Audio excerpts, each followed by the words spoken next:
So if you go down a little bit, Joel, Mm-hmm. you're going to see this trail right there. It's like a green trail.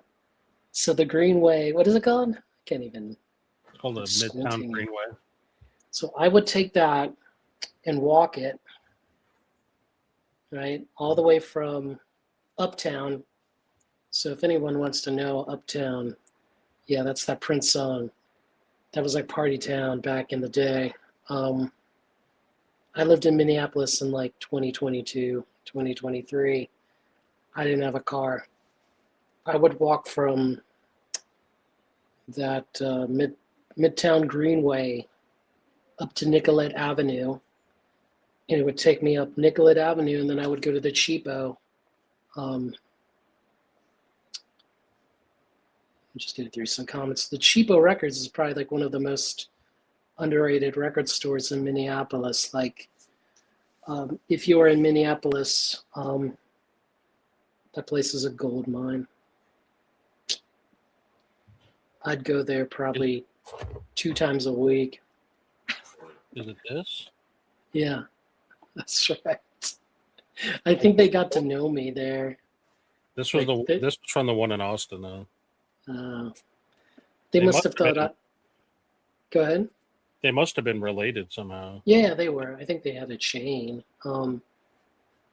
because they're also in Boston. But they used to. I think they used to tell me, like, you have like crazy tastes. Like, you are buying like stuff that just doesn't make sense. Like, anyway, my point of this is I do want to talk about this whole Minneapolis thing because it's really. I mean, you got to bear with me. I'm not monetized.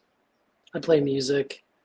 I'll be playing music again once I get resettled. But what I'm trying to say here is that Nicollet Avenue is where, what's his name? Is his name Alex Peretti? Mm-hmm. This is where he met his, I hate to say it, met his destiny right over there. And I would walk up this street again 2 times a week.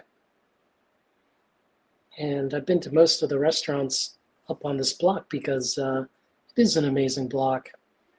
And if I had stayed in Minnesota, I would have lived here because it was my favorite block, for sure. I don't want to make this political or any of this, but for the person to have died there, it's really sad.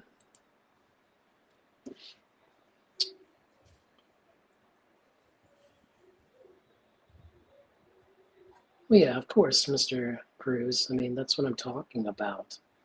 I mean, I wish this thing never happened. You know, Elliot, have you ever been to Minneapolis? It's a great city. It's super cold right now.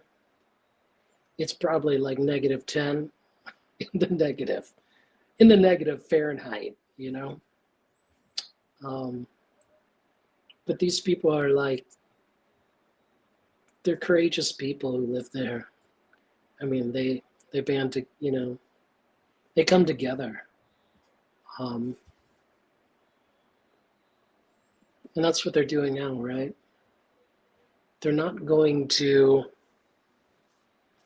shy away from this. I had friends that called me on a Wednesday and they were very distraught. It made me very unhappy. Like, I thought about maybe I should go up there but do what? It seemed messed up, you know?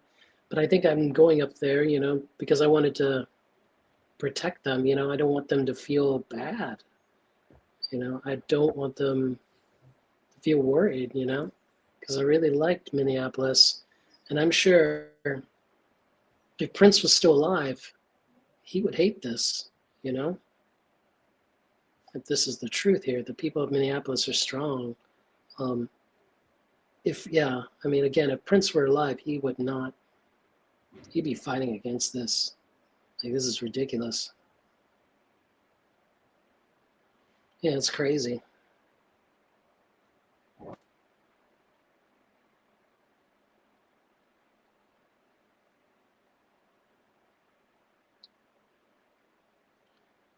Well, that's correct, Mr. Cruz. We are living in some sort of dark times. And the stream's not here to bum you out, man. Like, I'm here to, talk about music. But I did want to bring this up, you know. I do want to talk about, like, showing empathy and standing up to this sort of, like, domestic terrorism. That's what this is. If you're looking at this map of Nicollet Avenue in Minneapolis, like, it's a very cool place. Joel, if you actually go down that way, there's this amazing Chinese restaurant that's just so Lou's Sandwiches. That's one of the Wolfman's favorite places. That's like a good Vietnamese sandwich place. It's super good. It's amazing. If you go to the left a little bit, yeah, there's like a Chinese restaurant around there, and then there's like a Mexican grocery store that's down the street. Just amazing to see this place being hassled and people being harassed here. It's messed up.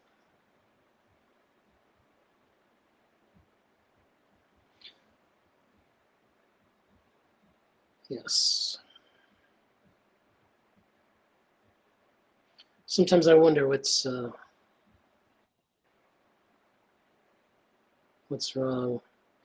Welcome, Dave, the pickup artist. It's been a while. Hope you're doing well. Could have been worse. They could have stayed home and watched the Mazzy live stream. Damn.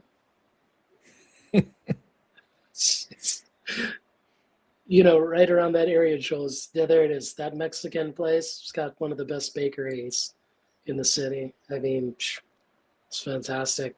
There's actually in that lot, there's this amazing Mexican restaurant where my friend and I used to go. Very good. Very good. Yeah, in that block, there's a great Chinese restaurant. Oh, man.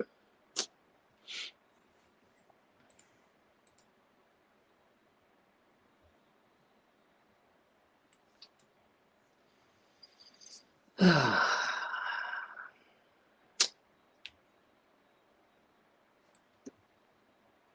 don't have anything else to say. I just wanted to recognize it.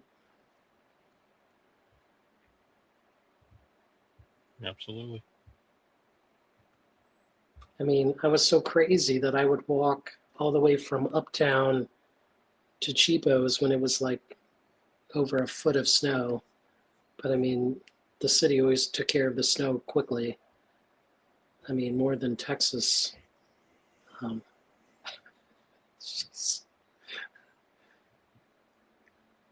Good evening to you, Angie G. Just going through the comments here. They finally took out the Kmart. Really? What did they put there anyway? That's right. It has a lot of history, Tim, believe it or not, right? With Husker Du, the replacements, the Jayhawks, Soul Asylum, and of course, the purple one. I found it very like in awe going to First Avenue for the first time and being like, this was in Purple Rain. You know what I'm saying? Like, you're in his domain.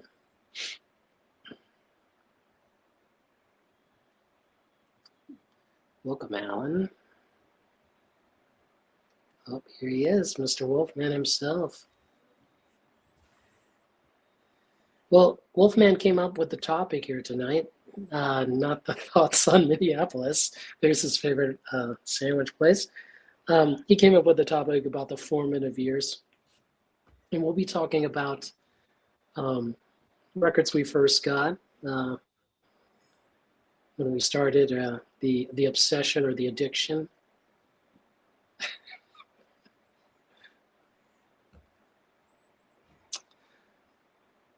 Yes. Well, I'm glad, there's some sanity into you, Mr. Cruz, in this insane world we're living in right now.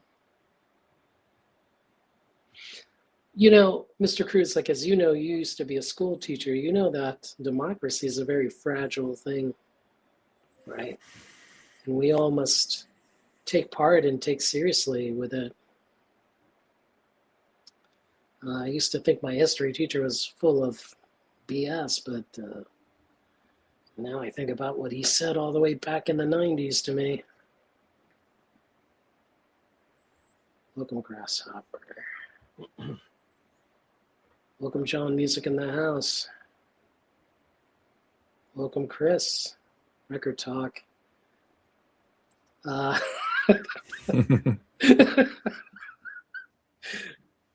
Chris, Record Talk, there was a funny thing. Maybe, Joel, you could show it. The Texas Department of Transportation sent a video of a lone snowplow on it's Highway 45, right, Joel? On But it was like, there's 35. No, I guess and it's 180. 45, right? So Chris, Record Talk, they were saying like old man on the tractor. I think that's how they said it, Joel. And I was like, man, this is like tone deaf. Like that highway is like 3 lanes or 4 lanes, and they're showing this one dude in a tractor with a plow. Like, don't do that. It's embarrassing. It's laughable. So basically, they put that thing on Instagram, and that video backfired. I mean, it's only since I've been living here, it's only snowed maybe 3 times in 25, 30 years. So it doesn't make any sense to invest in a lot of equipment, when you're almost never going to use it.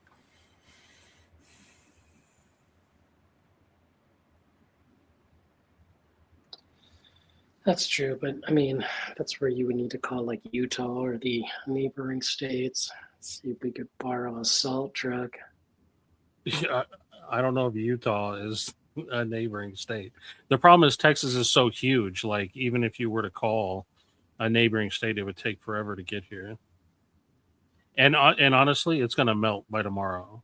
What hasn't already melted, so it's not a big deal. What's the temperature now? It's probably below freezing because it's at nighttime right now, but it warms up during the day. So I went out driving today, and the roads are already melted. Just in places that haven't been touched, like the grounds at the store, it's still frozen. It's all just like a sheet of ice. I even drove up my driveway, and the majority of the way, the tires never even made an imprint on the ground, and so it's pretty hard ice. Jeez. Just don't break. Yeah. Sure. Hopefully you got some extra salt, some sand. No, because I mean, where are you going to get it? I was trying to tell my wife, I mean, because I've lived in Colorado and New Jersey, right? So we do the whole salting thing. Is it just my imagination, or wasn't there a type of thing that they spread out on the roads that not only gives you traction but also melted everything, like it melted. Yeah, it's almost like a like a liquid salt that kind of coats. But I mean, for a big snowstorm like we got, it's not going to do anything except for the first 45 minutes. Yeah. So that's good. That's good for like in preparation. So yeah. Yeah. Sorry, I'm a little bit behind with the comments. Welcome from the Netherlands. I'll just say about the Minnesota thing, if I can. Sure. It's important. Like, this isn't just about Minnesota. It's not about this president. It's not about anything going on right now. It's just the way our government works, is that we still have a representative government. It's important that if you're feeling some kind of way, that you let your representatives know, because otherwise they don't know how you're feeling. So, like, their content, you can find who your representatives are and your senators. You can write them. You can email them. You can go down to their office and you could let them know how you feel. And then you also need to pay attention when you vote to make sure that you're voting for the representatives that mirror as closely as possible how you're feeling about things. That's the only way this works. You know what I mean? If you just keep quiet about it, or if you just talk to your neighbor about it, that's fine. But like, you need to be talking to them. So that's what I would recommend people do is, I mean, that's kind of what they're doing in Minnesota, right? So, I mean, there's a point at which, you know, you don't have a lot of control, but if you don't vote, if you don't participate in what's going on, you know, you're not taking advantage of one of the crucial things about our government. You know what I mean?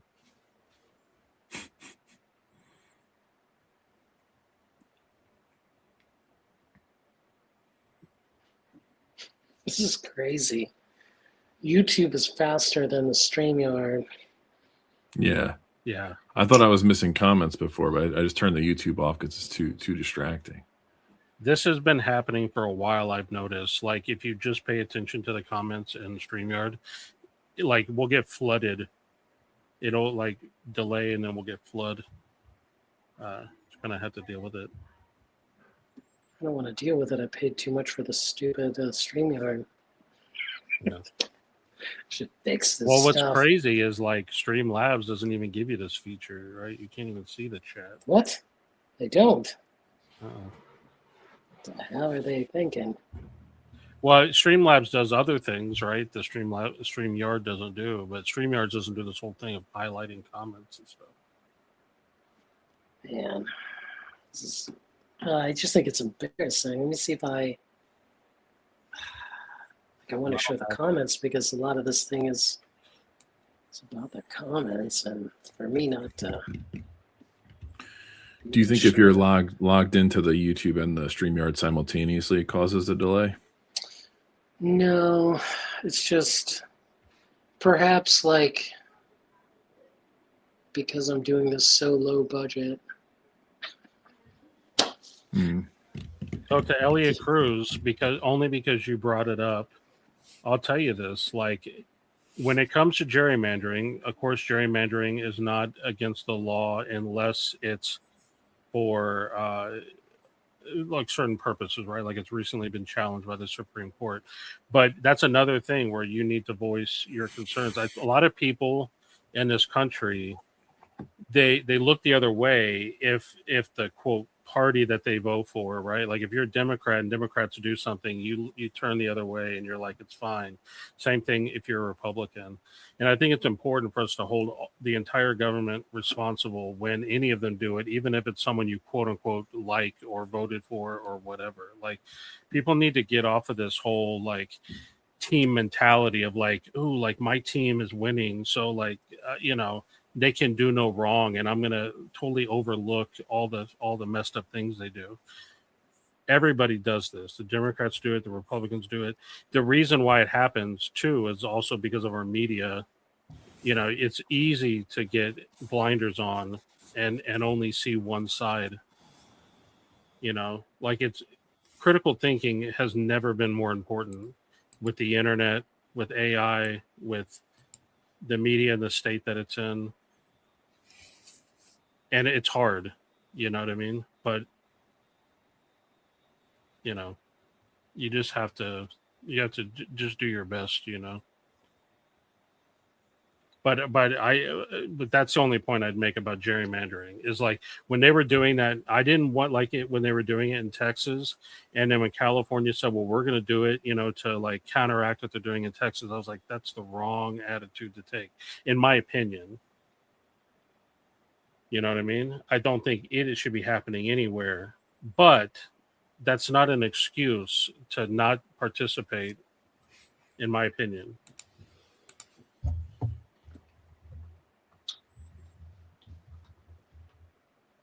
I wonder if I should drop back in. Are you able to see the comments, Group Seeker? I can see them in YouTube. They're lagged. A bunch just came in. Yeah, so there's a lag. It says it's usually caused by network instability, high browser resource usage, or platform side processing. Switch to Chrome, Firefox, wired internet, or close any unnecessary tabs, or use cognito mode. Incognito mode? What the is this? And now they go ahead. So Vinyl Dreamscape, like, but that's the thing. Like, I think a lot of people are. I think. I mean, I don't know where the data is to see this, but there's still a lot of people that think very much in aspect of teams, right? Like, if you're a Democrat when Obama was in office, or when Biden was in office, we overlooked a lot of things that they were doing that were not good. And then and now that Trump's in office, like, everyone's acting like Trump. Like, it's just, we have to get beyond this whole thing. Like, you have to just see, because it's just going to keep snowballing. I think it's going to keep happening because of this mentality, right? Like, the government, they're playing politics. The only reason Trump's thinking about potentially getting out is most of Minnesota is most likely because because his supporters are saying that they're against it, right? At least that's what they're saying, right? And we don't want our politicians playing politics with important things like this, right? But it's all exacerbated, I think, by the team politics. I mean, there's some really real issues we need to solve in this country regarding the way our government is run. But I just feel like the people, we have to play our part in this. And it's a it's a very polarized country. To your point, Joel, it's like everybody has blinders on. Like, once you chose one side of the aisle, you kind of stick with it. And I think even like socially, I don't talk about this stuff anymore with people because it just gets too contentious. Like, if you disagree with one facet of the theory for one party, you're automatically labeled as against that party. And it's like, no, I just don't agree with that one thing that they're saying, or I agree with one thing that the other party's saying, and it becomes very contentious. So it's like the idea you have to be a true believer in every policy is what's really causing the division. And honestly, like, it is the responsibility of the people in charge, or the elected officials, I should say, to not play into that. But it's also more of the responsibility of people, the citizens, to not be so divisive when someone disagrees with like one take they have. And also it's also divisive if you do disagree with some of your party's platforms, to just go along with it anyway. Like, that might be a bigger harm. But I mean, it's just the world's so polarized. It's like you can't even have dialogue about it without emotional eruption, which is kind of tough and sometimes unwarranted, to be honest with you. So I just avoid it now publicly. Yeah, but it's very reflective. It's what we've allowed to happen. The reason why things are the way it is because it's what we made happen.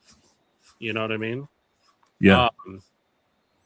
Because it's so much easier, right? Like, so how to run a country and all the policies and processes, it's extremely complicated.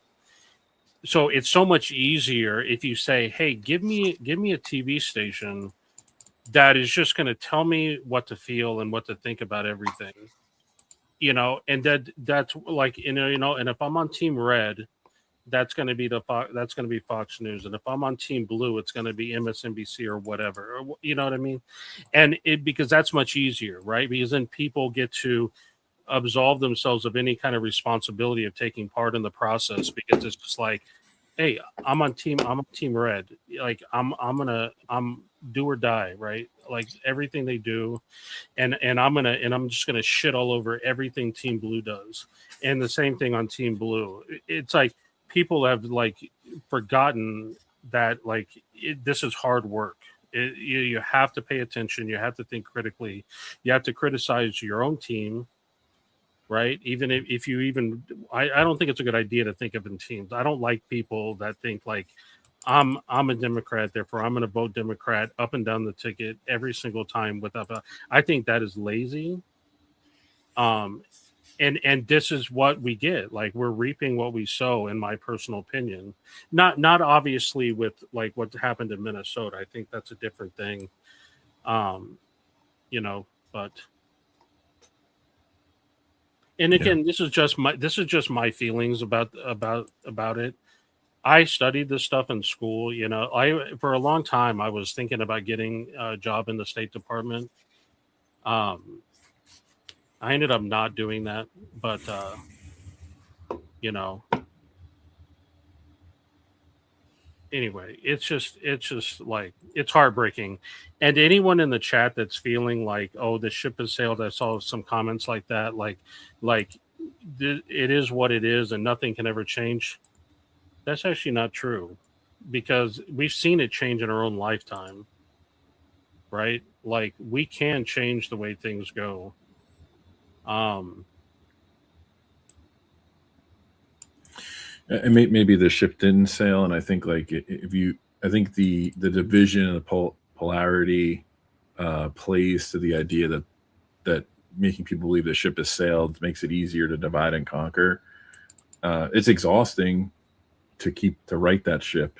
I'll tell you that much. But I don't think it's sailed. I think if you think it's sailed, and I'm as apathetic as anybody probably in this stream or this chat about things. I'm just exhausted from it, to be honest with you. I spent a lot of my life like trying to understand it and try to fight it, so I get where people are coming from.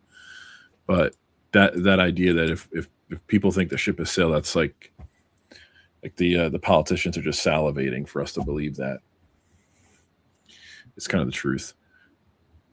It's just, I mean, I'm going to make a pretty bold statement here, and I think it's probably the most polarized the country's ever been since the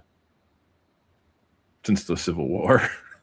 It's like, it's not really a stretch to think that, honestly. I mean, it's a pretty ugly scene. I mean, I think we talked about this before. I could be wrong. I talked about it with somebody. I wish I could know what it felt like in the Civil War, because this doesn't feel like people against people. Like, I'm not angry at people that voted differently than I did. I see a lot of anger towards the government. I don't see anger between people. You know what I mean? And maybe that's way good. Yeah. I see it amongst people. I mean, I see it like socially and in conversations where you'd used to be able to discuss things. Like it just can't take place anymore. It always erupts into insanity, and it's not just one specific group of people I'm around. It's many. Like it's just strange to me. It's very emotional, which I get. And I think you're not thinking that you want to go to war with those people. You know what I mean? No, I mean, not war. Well, I'm not thinking anything about anybody's opinions. That everybody's entitled to have their opinion. I firmly believe that, but I'm not saying like war. But I think there's a level of intellectual violence that goes on, and verbal attacking, and then it erupts to personal insult usually, and not really about what the subject is at hand. So it just becomes very contentious and unproductive, which is unfortunate. I mean, that's the foundation of our country, is to have these debates and come to some kind of compromise, but it's not the same. I think if you talk to older generations too, who are sound, regardless of their beliefs, like they remember times too, at least what they tell me, they remember times where people thrived off these conversations. They didn't get beat up on them, and they worked to kind of come together and have better change or better results. But now that even they say like they can't believe when they try to talk to somebody about it, how much of an extreme turn it takes. So, well, I think this to me goes back to the media, because before we had news stations, right, where they just gave you the news. Maybe you could infer some opinions in there, but now the news is now opinion shows, right? Yeah. So now when you watch the quote news, you're not hearing about events that happened. Now you're hearing about the events that happened, and then here's my opinion, or here's the group of ours opinion about what happened. And so people are hearing this, and they're given the tools to sit there and have little like snipey little arguments with their friends about it without having thought critically on their own about it, right? Like we're not given all the details. We're given here's like your list of opinions, so that way you can sit around the the water cooler and argue with your friends, right? You're like, like I'll play the role of like Tucker Carlson, and this person will play the role of, I don't know, whatever left person it is. You know what I mean? And then you end up like reliving. What was that show back in the day? The thing with it was on Fox News where there was like a right person and a left person. And they sit there and argued. It's like that, but it happens in every day with people like acting like they know what they're talking about just because they heard their favorite talking head talking about it. Yeah, well, we should get to records, but one thing I'll say on that is like the networks are just an extension of the political party, and that happened probably 2004-ish, maybe a little bit earlier, 2002-ish. So you just can't watch that shit, and if you do, you got to just try to sift through and find the fact in the matter, but it's hard to do. So, yeah, I don't know. It's a complicated conversation, but what's going on in Minnesota is it's almost like a horror movie or something you'd see scripted. I don't really pay attention to the news as much as I used to. I've gotten messages from some people over the weekend, and talking to Nate and Jason or whatever, I was made aware of what was going on with such degree, and then I tuned into it, and it was pretty gut wrenching to say the least. And I don't even think that does that does justice to what's going on, but I hope everybody stays safe out there. And I know a lot of you guys have personal ties to that community, and it's just terrible to see. I don't know what the answer is. I'm not an expert in that stuff. I don't have too much of an insight to what people should be done, but I think we should start acting like humans, not maybe us, but the people in charge. I don't know if that's gonna happen. It's just kind of sad, kind of a depressing situation. And one other thing too, and I keep on saying that, but America is so big that, I mean, even if something happens in the city, which is 45 minutes to an hour for me at worst, like I don't even feel the tremors of it usually. And I tell you what, like I think it's hard for people to wrap their head around that this is being televised with extreme coverage on Minnesota, and rightfully so, but this is happening in pockets of cities all across America, and I just think you're going to see more situations start to pop up, and I think more people are going to be aware and self-police that coverage, and they should bring things to light that are unconstitutional or violation of people's rights and being aggressive. So anyway, it's just a fucked up world we live in, and you're starting to see it, and it's just sad. Yeah, but newspapers are different, Elliot. I think. I mean, when you're talking about when you talk about the consolidation of information in 22 minutes every night for 6 to 8 hours a day, and people digest television and internet footage and reels and things like that more than newspapers. It's a bigger impact, and there's also more money in media and TV than there is in newspapers. So it's got a much wider influence than what newspapers had or have. Yeah. And what Joel just said, that's pretty amazing. When I heard that they were going to demonstrate, they did part of the demonstration inside, but they were also doing it outside, and that was pretty amazing what people are capable of doing. And I'm really surprised. Like, the violence has been not as escalated as I figured it would have been. So that's pretty amazing that they've managed to keep it pretty nonviolent on the people side. Especially when you're being indirectly or directly provoked, it's difficult to maintain that restraint. I was talking to somebody else in the VC about this over the weekend, and we both had been detained for protesting a few times in our life. And I'm not a very violent person, but you get so worked up sometimes that it's a pretty remarkable feat not to cross the line. But you know what? If you cross the line, you can see what happened, or not I shouldn't say that person crossed the line. If you're perceived as crossing the line or targeted, you can see how detrimental the effects could be. So it's a scary situation. And it's not over. You know what I mean? No. Got at least 2 more years, and we'll see where this takes us. You know. If it's not see, over, go ahead. Yeah, the thing that's scary about the country, and it doesn't matter what party you're affiliated with or what you believe in, is that I personally believe, just my opinion here, that the current party in charge is not going to learn from the mistakes that this president is making. I think they're going to quickly revert back to the ways they were before he was the face of that party, which is scary, actually, because there's no progression. And I'm not sure that the other side of the coin has learned from the mistakes they've made over the past couple of elections to get the right person. So that's the scarier part for me, because this is almost over. So you kind of look at what's next, and what's next is uncertainty on who's going to rise and really be a leader. I agree. I agree with Vinyl and Kicks very strongly, and I've been saying this for a long time. Like, I think things are only down from here. I think both parties essentially from the same cesspool, to be honest with you. I think, yes, morally they differ on a lot of important things, but ultimately they have the same goals.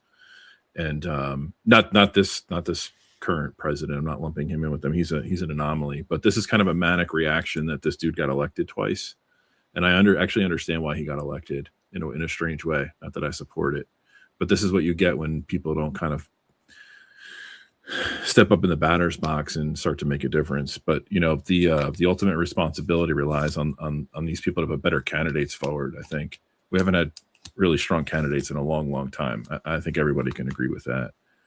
Yeah. But can you blame it? Like, who would want to run for president when you just get ripped apart, right? I mean, it's like, who wants to do that to themselves? You know what I mean? Well, you're right, because they have to play a game behind the scenes, right? They have to kind of follow the status quo, and there's an impurity about their seat of service, I think. And I don't think it's always like their fault. I just think that you get caught up in the machine, a very bureaucratic network of things that take place, and you don't always set out to what you intend to do, because you just can't. There's too many things that get in the way. That's a whole nother discussion that even removes human character out of things. It's just the way the system is, which is unfortunate. Here's the thing, like, I don't want to I mean, you can decide if we want to change the subject, but the thing about false equivalency, here's the thing, like, obviously we haven't seen a Democratic president do the things Trump does. If you take Trump, like what Chris said, if you treat Trump as an anomaly, and you just think about before that, that's what he's saying is very, very much similar. Not necessarily always an outcome, but in kind of what they're doing, right? Like, it kind of two sides of the same coin kind of thing. Now, obviously, that's excluding Trump. What Trump has done has been all the way batshit crazy. I mean, to me, he was unfit to be president even before he's ever elected, and he's only done more things to make him even more unfit to be president. That's just a reality, right? I mean, yeah, I listen, like, just try to remove what you know about him now, what he's done, but just the fact that he could run and successfully win because people were taking the extreme position on how they felt about candidates and put him in office should just really explain to you the current state of the country. It's the truth. And in a strange way, the opposing party is at fault for how they handled certain things and what candidates they appointed and rushed out there unprepared. And I don't know. It's just I listen, like, I think regardless of what you believe in, you should be very concerned on what's going on. And there's got to be some kind of revolution that takes place. And I've talked about this with a few people, and it's kind of a dangerous thing to say, because what does that really mean? But like Sean said, like, you need another party on on the left maybe that arises with a different viewpoint. I think you need a move on the right side towards the middle a little bit, and maybe a little less extremist, or I don't know. This is a very complicated subject, and I don't know much about politics. I know more about music. I think it's hard when you even like start talking about right and left, because then it just invites the whole team thing. Yeah. Right. Yeah. I'm trying to avoid that. I'm trying to even name the parties. You're right though. I did it again. See? Yeah. And this goes right back into the media, right? Because like, there's a lot of people who may be sitting in chat thinking like Trump and the Republicans have like lost their mind. They're like so far bad. But I guarantee you that if I were to like erase your memory and put you in front of some media that I handpicked for you, you could come from that media thinking that what Trump is doing is great, and that really it's all the Democrats, like this is all their fault. So like this is why critical thinking is so important, because if you're not able to hear what someone is saying and think critically about it, that they may be lying to you, then I don't know where we're going to get, because these things, it's not all black and white. It's not all good and all bad. There's gray area in there. So if I'm a talking head and I'm telling you something is all good, and you're not able to see through that and kind of make up your own mind about what you feel about it, and not just adopt the opinions of somebody else, that's where I'm more worried. We can't get out of this unless people are going to think critically. It can't just always be this reaction like, oh, the Republicans went too far, so I'm going to vote Democrats. Now the Democrats went too far, now I'm going to vote Republican. It can't be that. It has to be, you have to think critically and require more of your government. I came up to like voting age during like the post 9/11 world, and I remember being so horrified about just all the connections to like big war and all the things that were going on in the world, all the things that were being like brought to the surface. Yeah. And then obviously like Obama got elected for 2 terms, and that was like the first term was like an incredible thing. I thought the second term, like, not to get into details, I was like a little taken back by some of his actions. But I made a joke to somebody not too long ago. I'm like, things are so bad that I miss Bush and Obama. I know, right? And it's like, and we thought, like, and I thought like it was so bad, like coming out of high school, being like young and in college and being exposed to all this stuff. And it's like, those were like great days for I know me, people think about it. Someone pointed out the day, they're like, remember Clinton? He got impeached for getting a blowjob. And I know it was that. It was obviously a little bit more than that, right? We're oversimplifying it. But compared to that, right? And I remember when Bush was in office, like the Democrats were like, this guy's the devil. Look what he did. He got us into Iraq. And now you look where we're at. Now we're like, can we please get that? Can we get that again? Yeah, you know what I mean? It is crazy. But this is what I'm talking about. Like, it can't be that every president is the devil to like this group of people and walking on water, like saving the world. Like Trump to me is like the pinnacle of that kind of thinking, where like, because that's how people thought, right? To a lot of people, Bush was the worst president ever. Other people, he was great. Same thing with Obama, right? People acted like Obama was walking on water, and other people were tearing him down, pointing out all his faults. We have to stop thinking like just in those sort of small terms, because then like you can't find anyone who wants to run anymore besides someone like Trump, who's just power hungry and wants to get up and flex.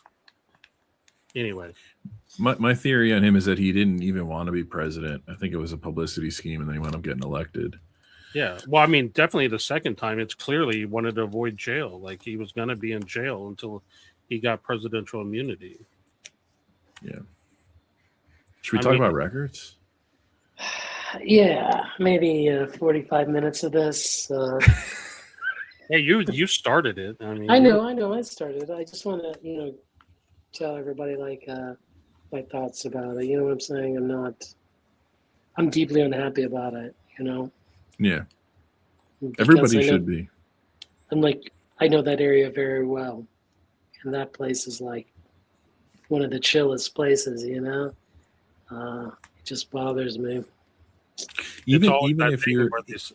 Sorry, go ahead. even if you're a person who agrees, everybody in the chat, calm down when I say this. Even if you're a person that agrees with what ICE's role in our country is, you should be appalled at the results of their work.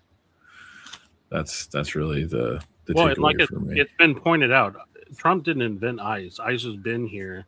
Yeah. ICE is a thing. Every president has deported people. It's the methods that they're using. It's the rhetoric that they're using when met with protests.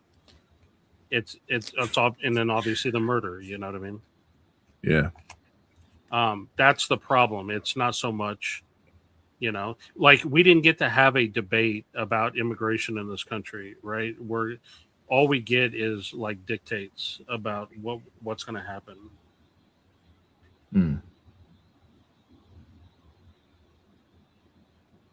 Yeah. So the topic tonight. And Stevie, the correct answer, the best Bad Religion album is No Control. You think so? 100%. Okay. I could see that. Yeah. And the best song. Wow. Why is No Control the best song? I just think that's quintessential. Like to me, I think there's almost two Bad Religions. There's early there's like pre-major label Bad Religion, and then there's post-major label Bad Religion. And I would say No Control is the best pre-major label Bad Religion album, and it's quintessential. If you want to, like, if I tell someone, if someone asks me, hey, help me understand who Bad Religion is as a band, No Control is going to tell you everything you need to know about the band. But that's like No Control is like what, early 90s? What's their first major? The Belief Process, or the Process of Belief? Is that like their first major label? No, Stranger Than Fiction was their major label. Stranger Than Fiction. That's right. When was that? 90 something. I'm looking it up right now. I don't know the years. Were they major label in the 90s? Yeah. So 1994, Stranger Than Fiction came out. They did Stranger Than Fiction, The Gray Race. They kind of stayed in the label until The Process of Belief. They went back to Epitaph at that point. Oh wait, so Process of Belief is a revision back? Yeah, but Epitaph weren't they owned by a major at that point? Probably. Well, I mean, I don't know. Yeah. Never relinquished control, I don't think. Yeah, but I think they were, or I thought they were under like Interscope or something, weren't they? Epitaph being under Interscope? I don't think so. I'll check it out, Elliot. I honestly, I'm sorry, I didn't know you had videos and stuff. I'll follow you now. That's cool. And Jeff K says my friend Greg was in Bad Religion. Wait, you're not talking about which Greg are you referring to?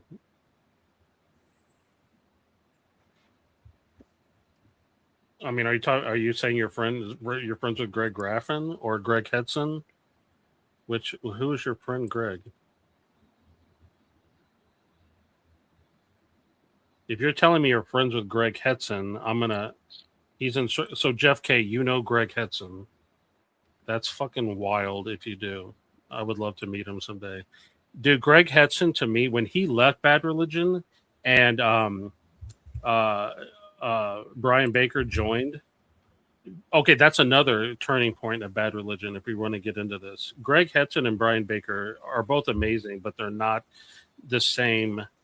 Greg Hetson, to me, was very much a huge part of Bad Religion's live shows. Like seeing him bounce around on stage, to me, was one of my favorite things about Bad Religion. So when Brian Baker joined and Greg left, and I understand why he left and why Greg left and everything like that, but the band definitely changed. Joel, it's my bad too. Epitaph, I'm just looking it up now. They have remained independent. For some reason, I thought they were indie, but had like a large distro deal or something like that. But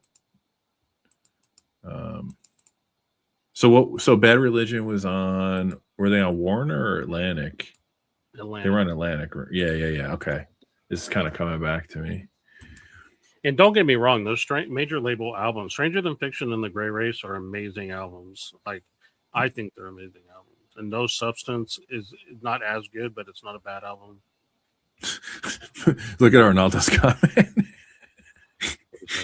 That's funny. That's a good one.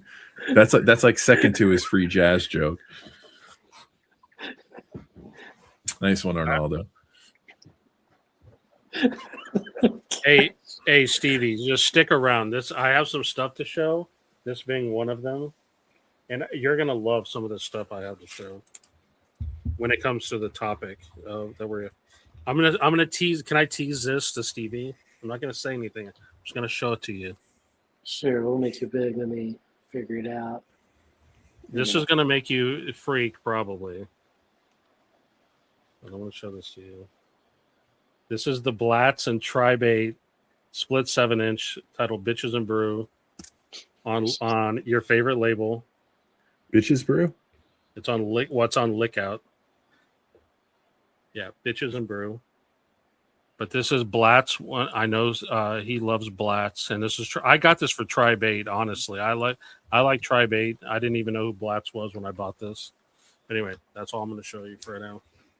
So, what's the topic that Nate Wolfman came up with? He called it vinyl regression. Vinyl regression. I don't know what I'm more excited for, the topic or Jason running the topic. Right. Well, this one's for the Wolfman. Trying to get to his comment here. Here it is. Could talk about the formative years, your very first records. What were they? Where did they come from? Why those? What about them made you decide to continue amassing them? BC regression session. Regression session. Okay. I don't know if I can really participate. Why? Because I didn't start off as like a record nut. That's fine. We could explain why. Like, how did that happen? Go ahead. No. I'm not ready yet. You're not ready.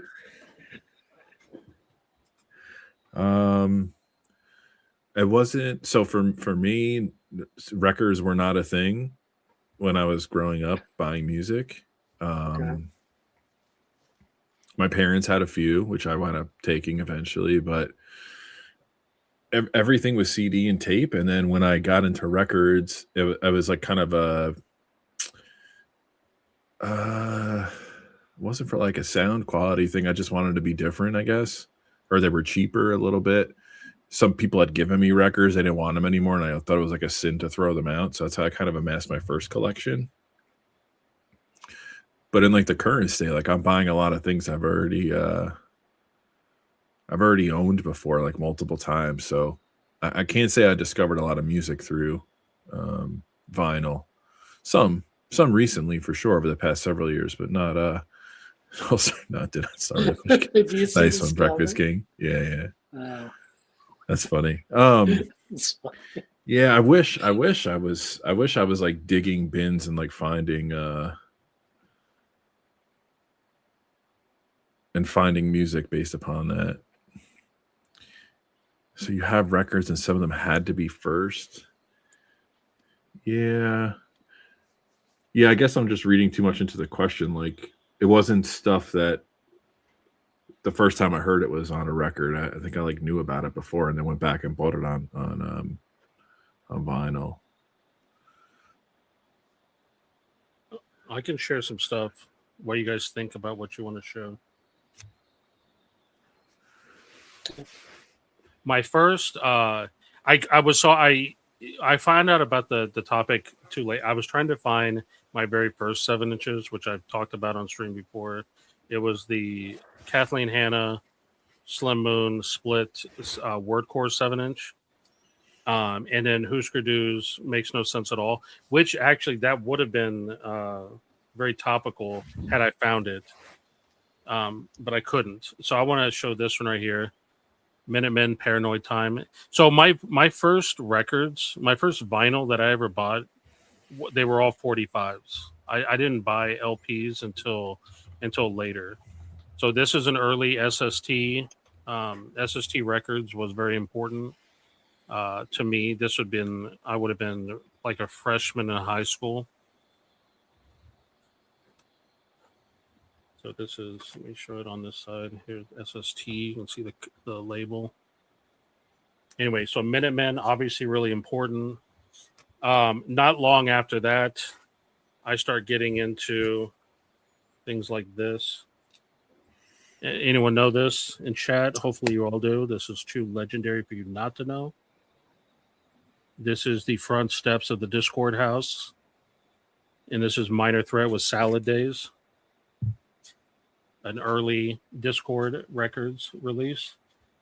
So this was very so Ian McKay or Ian Mackay, I don't want to anger anybody but the way that I pronounce it. He was very much a this wasn't just about music for me. He was when he would talk in interviews and in the lyrics in these songs, they were like, he was almost like a teacher. I don't know if he intended it. I think I've read some other interviews where he said he didn't intend for it to be like that, but that's kind of how it was. I very much looked up to him. And so music like this was very influential on me. And if you know, you know, like, I don't need to get into like what I'm actually talking about. What are you laughing about? I'm sorry. And then I got to show this because it wasn't too long until I get into Sleater Kinney. This is the very first. This is the very first Sleater Kinney 7-inch called "You Ain't It." Nice. It was on one of my favorite labels, Villa Coola. You can kind of see it right there. So Sleater Kinney, obviously really important. Even before this, now I didn't buy this when I was a kid, but this was music that was very formative for me. I'm going to kind of show it. Kind of get up close here. Kenny Rogers in the first edition with Something's Burning. What's on the other side of that? Mama's Waiting. Mama's Waiting. Yeah, cool. So when I was a kid, we would listen to Kenny Rogers in the first edition on tape in my parents' van. We had one of those old school Econoline vans. Kenny Rogers in the first edition, the Beach Boys, the Monkees, the Beatles. These were all things that we listened to growing up. But Kenny Rogers in the first edition always stuck with me. You know what I mean? In fact, we still talk about it to this day about Something's Burning. My parents listened to Kenny Rogers, and actually, like, they didn't go to a lot of concerts, but they always wound up seeing Kenny Rogers whenever he came around. But I don't think they were listening to like the first edition stuff. I think they were listening to like later, because he wasn't always with first edition. Like, he had a solo career, I guess. Yeah. When he got yes. Yeah. More country, exactly. It was kind of like pop country, but yeah. Pop country, yep. Yeah, I remember them like going to a Kenny Rogers show a few times. I'm like, I didn't even know you guys were into going to shows, but that's cool. Yeah. And then, of course, I showed this one, the Blacks. You can't go wrong with, but bam, the Lunatics. I got a triple helping of the Lunatics. This is the stuff that I was listening to as a teenager, amongst other things. These are all. So can you put like a timeline? Like, I don't want you to give away your age or whatever, but like, when you say teenager, you're buying 7 inches. Like, when is that? Like freshman year. Yeah. So my freshman year of high school, we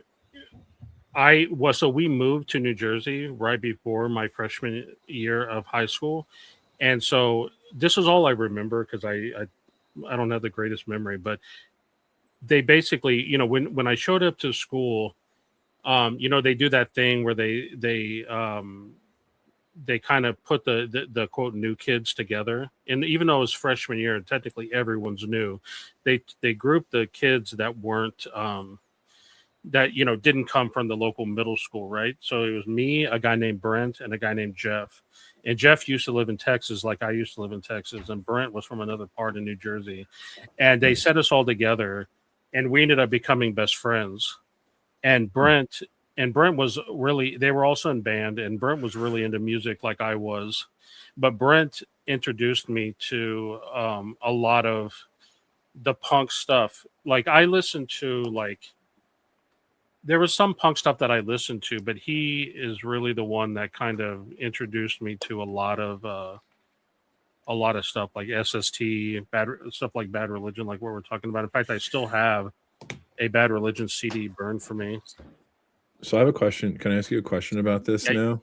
Yeah. I have this perception. I don't know if I'm correct, but I felt like all my friends that I knew that were into records before, they're not into records anymore, but they were buying records before anybody else was. They were all punk fans. Is that like a punk centric thing that like you go get the 7-inch? Because I just felt, or is that just a coincidence? Like, I guess my second question is like, would you be into records if you didn't start by getting introduced to that music? I would Making probably sense. I probably would have still gotten into records because I was into music, period. Yeah. But it was punk music that I went down the rabbit hole of vinyl with first, right? Because Yeah. yeah. Does, But does does punk get enough credit for keeping vinyl alive when it was at that time? Because like I'm assuming you were in the high schools in high school in the 90s, right? yeah. So vinyl was kind of teetering off at some point while you were in high school. No. Oh, 100%. Yeah. So would you say, because I would say punk is probably an underrated catalyst to keeping it alive, right?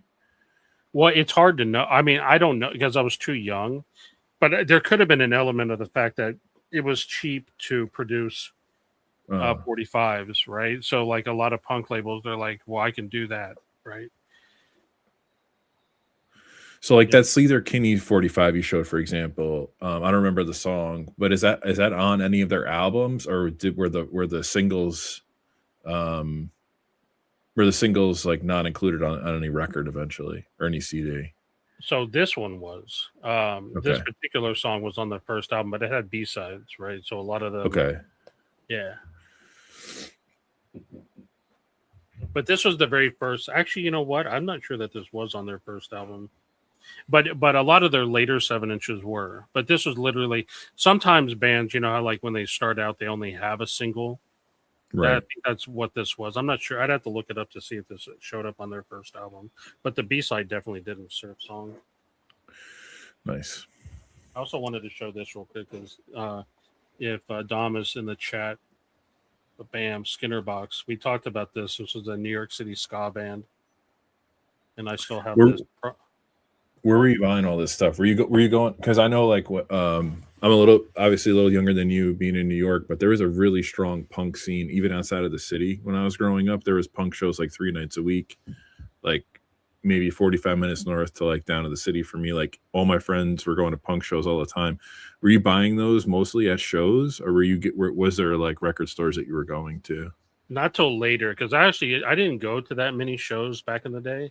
My very first, the 2 7-inches I told you that were my first ones, the Husker Du and the Word Core, I bought those both at the Virgin Megastore there in Manhattan. Yeah, the one in Times Square. Yeah, yeah. I loved. I'm sure there's people that knew there were cooler stores or whatever, but that Virgin Megastore, I don't care what anybody says, that place was fucking amazing. Because back then, like, so a lot of the stuff that we would get was on paper catalogs, like all the SST stuff. I was not finding that in stores, right? Because I was living in New Jersey. None of the stores had that stuff, right? So we're operating off paper catalogs, ordering stuff from Kill Rock Stars and Chainsaw and SST and Discord. It wasn't until I went to the Virgin Megastore in New York that that I was thumbing through their 45s and I saw the Word Core 7-inch and I was like, whoa, they actually have this? Like, a store actually carried this? I didn't think that was possible. I thought like I didn't, you know what I mean? So I love that. And there were some other stores in New York that I went to. We've talked about this before. The other main one that I went to, I can't remember the name of it. And no one seems to be able to remember which one it was. But yeah, that Virgin Megastore was fucking incredible. That's where I bought it from.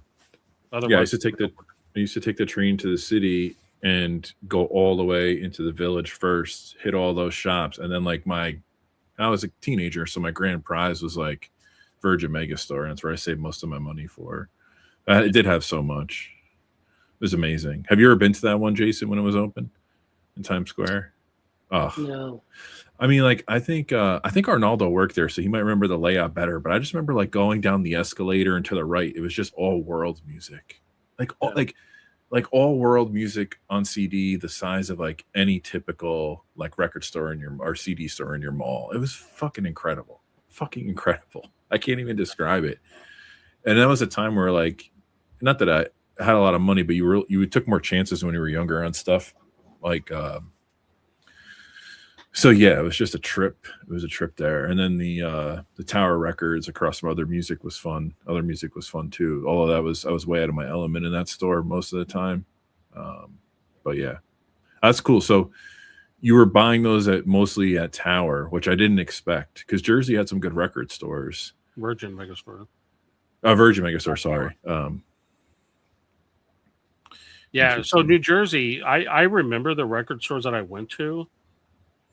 They didn't have punk though. Like there was a small place I went to in Flemington, New Jersey. There was also like a what I call a dirt mall, but like I don't know what you call it was a mall, but it was not mall like what people were visiting. There was a store in there, and that's when I bought a bunch of tapes because during that time I was listening to music mostly on my Walkman with some headphones on. And so I bought a bunch of tapes there. That's where I got the D Warsaw tape and the Sister Machine Gun tape and the Garbage tape, the first Garbage album. This is all stuff I've talked about like endlessly. I feel like I've told this. I'm like that old guy that like keeps retelling the same stories. But in that other store in Flemington, that's where I got the Ani DeFranco Dilate album. This is the kind of stuff my mind remembers. I remember the best albums I bought at these different stores. Yeah, I understand that completely. I have like, so Alan asked earlier, like what some of my first CDs were. Some of my first CDs were like Nirvana Unplugged, Oasis, What's the Story, Fugees. And I remember like, I vividly remember buying most of those like at a Camelot or a Wall record store. But then there used to be, do you guys remember like the department store or not? I guess like department store Caldor. They were kind of like a Kmart. You ever heard of Caldor? They had like an extensive CD and tape collection for some reason, and it was in my town, and it was less expensive than going to the mall. So we would definitely buy a lot of stuff there. They went out of business years ago, but the whole chain. But yeah, so it's like we didn't have a lot of indie shops, so that's why the city was so appealing. The one indie shop we did have, or maybe two, one of them was not far from me. It was called Exile on Main Street. There was an incredible store. And that guy, John, he sold his shop, and he's actually the guy who runs the record rides around the country, him and another guy. So he took the store and went mobile on the weekends.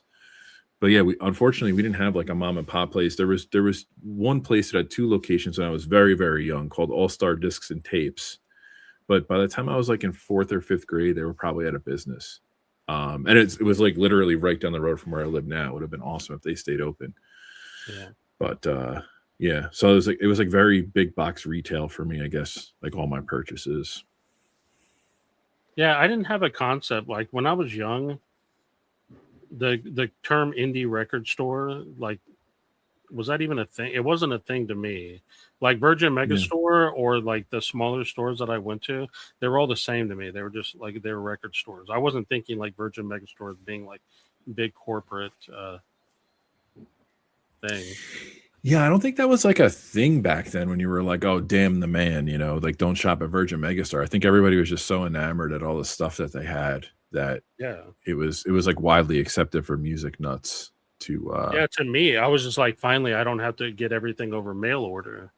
I mean, they had like a whole, I forget. I think at some point, like the imported stuff got mixed in the titles, but they had like an import section. Their jazz section was crazy big. I wouldn't even go to the pop rock section when I went in that store. It was mostly like subgenres of music that I would investigate. I definitely wasn't looking at records, maybe not seriously, maybe just out of curiosity, but I don't think there was many there at that point when I was shopping there. Yeah. Yeah. I was just, yeah. Anyway. And those are all your original copies? No, so some of these are like that Cedar Kinney. The Cedar Kinney is, this Kaya is. I have like 3 copies now, but this is my original one for Kaya. Some of these I bought after the fact. Like this Lunachicks, this is an original, but these other 2 I got after the fact. The Minutemen is original. The Minor Threat's original.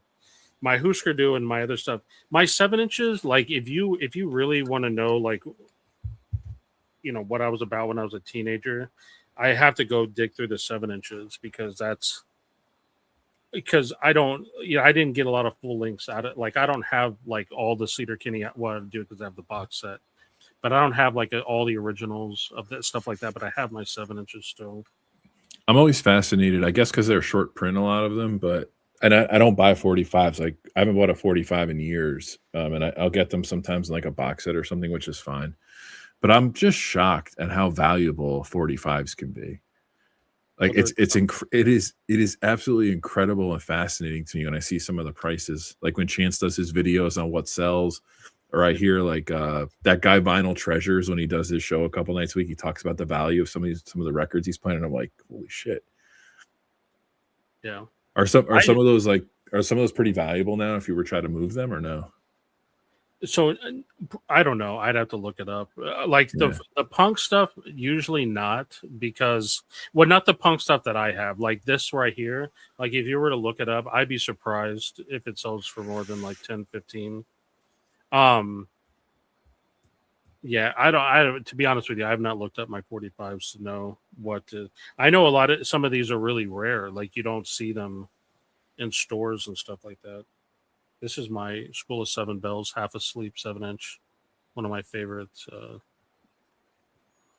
Anyway, I'm the wrong person to talk to about like what is something worth, because I don't. Even though I know I have a store and everything like that, but I don't intend on selling any of this stuff, so I don't look it up. But as I'm cataloging, you know, I've told you my goal for this year is cataloging everything. I have been cataloging everything, and I'm surprised by how many LPs I have where there's none for sale on like I have this That's because no one listens to that shit, Joel. I know, like this right here. I'm there was none for sale on Discog. Just a whole bunch of them. There's like none for sale, and I think it's well, one, I was surprised by, like, they only. I know most of you guys aren't going to give a shit about this. I looked this up. Discog says they only made 200 copies of this. That's insane to me. This is Hardwired. This is Frontline Assembly Hardwired. Now, when this album first came out, they never. Here, let me put it over here. When this album first came out, they didn't press this on vinyl, right? So they did this after the fact. They pressed 2 different versions of this. They pressed it on like blue vinyl or something like that, and then on black vinyl. I have the blue vinyl one, or sorry, I have the black vinyl one. But they only made 200 copies. So this is like for a lot of people, this is a foundational album. This is like one of Frontline Assembly's most popular albums. For them to only do 200 is insane to me, if that's correct. But that's why there's like none for sale, and when they do go there, they go for a couple hundred, just because they only made 200, which seems really stupid. But anyway, that's a different thing. But yeah, as I'm cataloging things, I'm seeing what people are selling things for. I haven't started cataloging my 45s though, so yeah, like what Alan said, I just, to me, like someone could offer me $1,000 for this, and I'm not selling it. I'm not selling it. You know what I mean? Come on. The majority of the stuff that I have, I'm serious, I wouldn't. This is one of my favorite songs off my favorite album from one of my favorite bands of all time. Like, I'm not selling this. Nice. Same thing with like Kaya. Like all my Kaya stuff, I'm not selling. I don't care. I'll let people listen to it or whatever. And I wasn't trying to like put you on the spot and make you talk about the value of your collection. I was just curious because I always have the impression that a lot of 7-inches are valuable. And if they were originals that you bought, if they weren't popular, I just was curious if there's any gold mines there. Oh, there might be. I don't know. I'll let you know after I catalog them everything. That's awesome. Oh, sorry. People are talking in chat. Yeah. Yep, So just Stevie said those 7 inches have no value. Would be better off just giving them away. So I think he's fucking around because he wants me to give them to him. But on all honesty, like if you were to look this up, I doubt if it goes for more than like $5. But musically, it's super important to me, right? Because this is autoplay. Yeah. Mary Timony. You guys want to see Cool. that? Look how fucking amazing this is. One of my favorite bands on Discord back in the day. And Tribe 8. Hell yeah, dude. Tribe 8. Anyway, I love my 45s. I rarely get them out. Do Carbon Records, Huggy Bear, 10-inch Peel Session. Oh, they're reissuing that? Or is that a... I don't know if I have Peel Session from Huggy Bear. I have the Huggy Bear book, though. I showed it on stream. Hold on, let me get 2 things for her. I'm going to show what you guys taught. So, Jason, I think I kind of went off topic on Wolfman's question, but I wanted to just kind of get Joel talking. I'm always interested because we're not that far off in age and kind of grew up in the same era and area. So, pretty sweet. What about you? What were your first records? Like, what were your informative records? I got them from the library. I think Chase Records brought that up. You could check them out, which was interesting concept, you know what I'm saying? Like a library. And you're hoping the people who check them out would return them in good faith, you know? Did you ever not return any? I know I did return them. I was a good student, you know what I'm saying?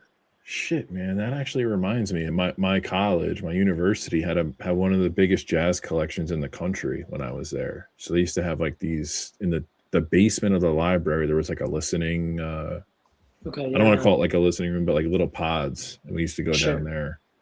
It's pretty sweet. I didn't take enough advantage of it, to be honest with you. Hey, look, I want to show some things. Sure. This is the Rye Girl collection book. I highly recommend if you want to know about this music, you get this. It's got like repros of a lot of the or I should probably do it on this side. It's hard for me to do it this side because of how I am. It's a lot of flyers and repros of zines from back in the day. Anyway, I highly recommend this book. Like was mentioned in chat, someone said their friend did the Huggy Bear book.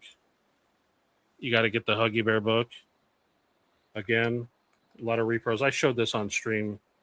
A lot of pictures of old zines. Words about Huggy Bear. Huggy Bear, great band from the UK. They were like the biggest UK. And then this is really cool. Bam. The Touch and Go complete hardcore punk zine 79 to 83. So this is the kind of stuff, Chris, if you want to know, like we weren't reading like Rolling Stone magazine and stuff like that.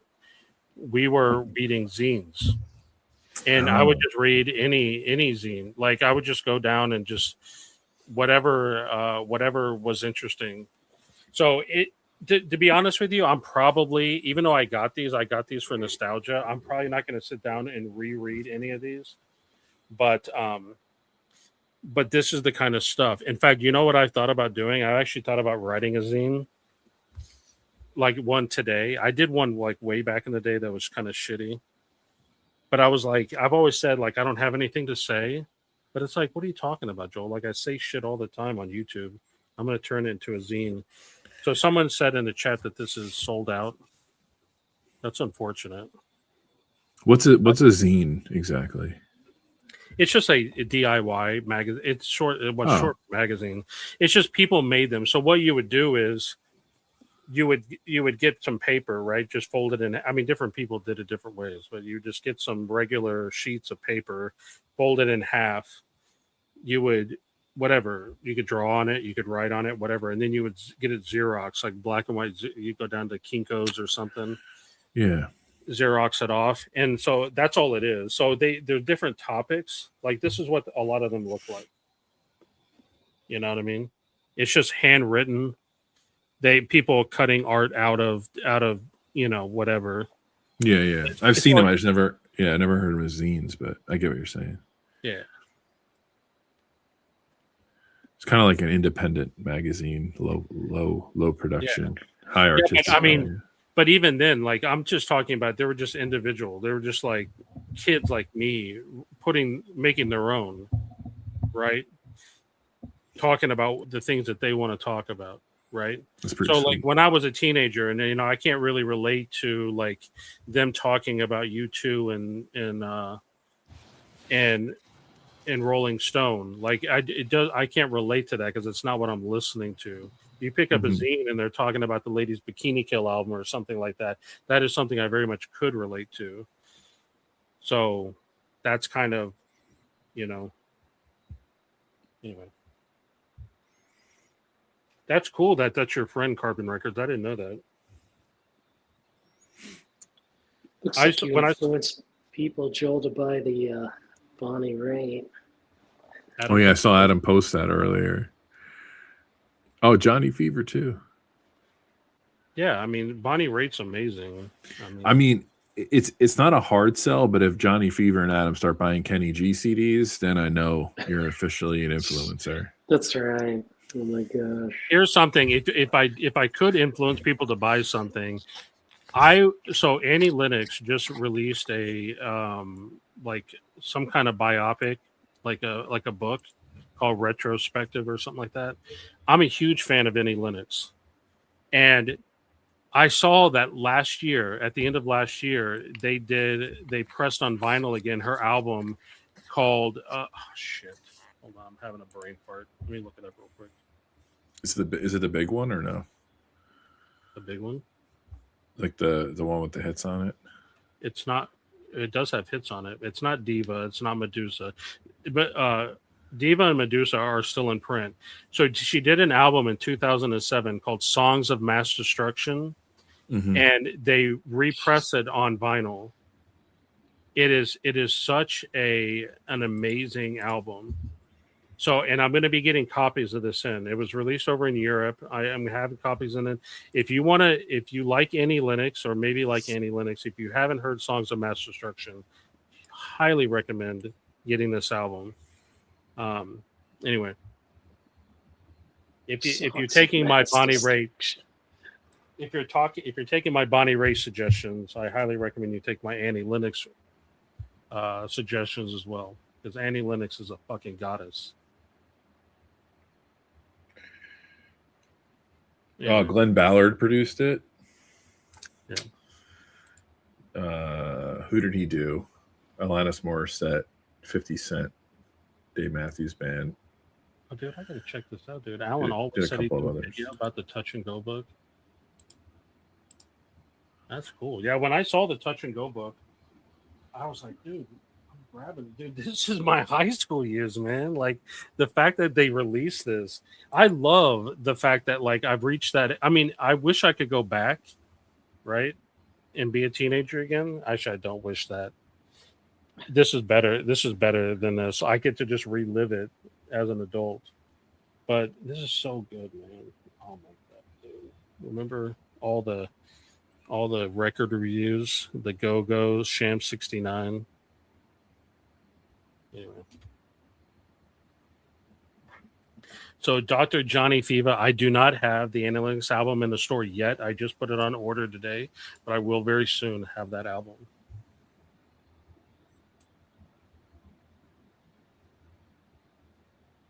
Yeah, and these days people wouldn't do a zine. Now people do a blog, right? Or they share it on Right. social media. But there's something holistic about just sitting down with a pen and paper and drawing on some paper and turning it into a zine. Were zines like mostly punk centric? Seems like a very DIY thing. I mean, the ones that I knew about were. Yeah. Did you read any zines, Jason? Yeah. Yeah. Just a few of them. I don't know if I have any more. We did move them in storage. That's a bad joke, Joel. I wish I would have. I wish I would have kept any of my zines. I really didn't. I don't even know what happened to them. I just lost during various moves or whatever. I would just lose them. Or I would, or actually, you know what? I remember like sharing them like with friends and stuff. It wasn't one of Was those there things. It wasn't a collective. I don't remember anybody feeling like you had to collect zines. It's like we got them, we read them, we shared them with people. It wasn't a. so there was there like a somebody like was there like a writer zine that you liked that you looked forward to, like, oh, you know, someone just dropped another zine, or was it just kind of as they came out, you had no rhyme or reason? Yeah, I don't remember any specific. I mean, I'm sure there were, and I'm just having a hard time struggling. Back when I would like back in the Chainsaw Records days, I remember there were definitely some, but I couldn't tell you what the titles were. It's too long ago to tell you like this specific zine I was really interested in. Part of it was like it was a way for me to learn. We're changing the subject just a little bit, but I will just say that like when I came up and I'm listening to stuff like Cedar Kinney and Bikini Kill and stuff like that. Obviously, I'm a straight white male. I'm not their demographic, right? So like to me, learning about feminism and learning about like queer rights issues and just learning about all of those issues and stuff like that. Part of how I learned about it was through because back then this is I don't know if you call it like the uh-oh. Did we just die for a second? No, we lost you for a minute. I don't know if we call it like third wave feminism or whatever, but there was very much an attitude during that time of like you're a man, like I don't want to explain it to you. Like you just need to understand. That's at least what I was encountered with a lot of times. So this was a way for me to learn, right? Like I learned about these like social issues through music. You know what I mean? So were zines like the punk media at that time, or were there actually like punk magazines that were reputable? Oh, there were punk magazines. Oh, there was. Okay. There were like there were a couple punk magazines that were as big as like a Rolling Stone that you could find in most stores, but zines were more DIY than that. You know what I mean? It's so weird because I had so many friends that listened to punk and in punk bands. I just wasn't, I don't know where I was. I just wasn't paying attention. Like I never picked any of this up. I'm sure all of them were into this. I just don't understand. Maybe I just wrote it off because I just didn't like the music, so I didn't get it. Yeah, but that's crazy. I mean, it obviously started with the music, right? It started with Fugazi. It started with Minor Threat and Moss Icon. It started with Bikini Kill, and it just keeps going through. And I realized, like, this is when I realized, like, for me at least, you cannot separate music from activism, from being political. You can't separate it. It's part of the same thing. The musicians, that's what they're singing about. That's what they're doing. They're being activists with their music. And the way to learn about what like more context into what they're doing and the effect that they're having, you would get that from the zines. At least that's how it was for me. You know what I mean? Like to understand some of the stuff they're talking about in the lyrics, to like when like this is super low hanging fruit, but like when Kathleen Hanna is talking about Girls to the Front, at that age, I was like, wait, what do you mean? Like, what are you talking about, Girls to the Front? You know what I mean? So I would they would pick it up in a zine, and I would read about people talking about what that meant. You know what I mean? So that's how I learned about it. Were zines exclusive? Did I ask this already? Were zines exclusive to punk, or was there like zines for like the Seattle like scene, or was there zines? It might have been, yeah. I mean, there's probably zines on all kinds of topics that have nothing to. I mean, that have nothing to do with music, because a zine is just it's just a DIY magazine, as far as I'm concerned, right? So I've seen zines on different topics. The zines that I was reading were from the punk scene, right? Maybe somebody knows this, but Breakfast King brought up Bowling Green. I'm pretty sure you can major in like pop culture at Bowling Green, can't you? And I think they have tracks on different music types and stuff.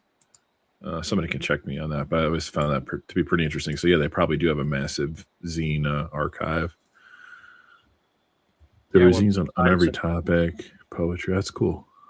Yeah. Oh, yeah. So I got into slam poetry for a long time, and I was kind of inspired by the WordCore collection, and like inspired by art authors like Kathy Acker and Lydia Lunch, and I did slam poetry for a while, and zines are very big in that realm as well. Cool. Somebody mentioned B-Side mentioned late night Kinko's trips. That was a thing, right? Like Kinko's was open 24 hours a day. So like we go to Kinko's at like 2 a.m. to sit there and make copies. Hell yeah, dude. I didn't know they were open. I guess, yeah. The Kinko's around me. My old roommate, he used to make a Columbus music zine back in the day, and he would go to Kinko's quite a bit. Dude, Kinko's was the shit, dude. Kinko's back in the day, back when I didn't have a computer, Kinko's had a computer you could like rent, get access to the internet.